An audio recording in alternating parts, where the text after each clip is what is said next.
Well, in week 2 of his administration, President Trump continues to order sweeping changes from a federal aid freeze to reshaping the military. Natalie Brand sorts through the new directives and the confusion they're bringing from the White House. In a flurry of new actions, President Trump is pausing federal grants and loans as of 5 p.m. today, potentially impacting everything from higher education to small businesses. The Office of Management and Budget is directing federal agencies to assess compliance with President Trump's priorities.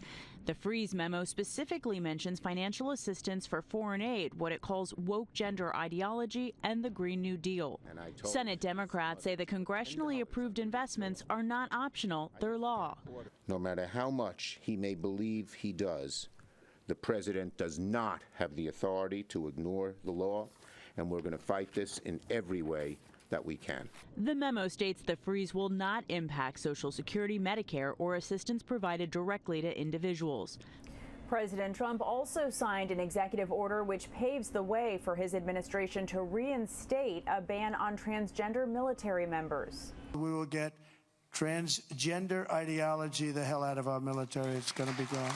The new executive order directs the Pentagon to determine a policy for transgender service members based on readiness and argues expressing a false gender identity different from an individual's sex cannot satisfy the rigorous standards necessary for military service. Army veteran Layla Ireland and her husband are both transgender. When we hear this executive order saying that we're not worthy of service, it is unnerving. It's disheartening to hear. Groups, including the Human Rights Campaign, say they intend to sue. We believe this is unconstitutional because it singles out transgender people for differential treatment in a way that harms the military. Legal challenges on the issue during the first Trump administration went all the way up to the U.S. Supreme Court. Natalie Brand, CBS News, the White House.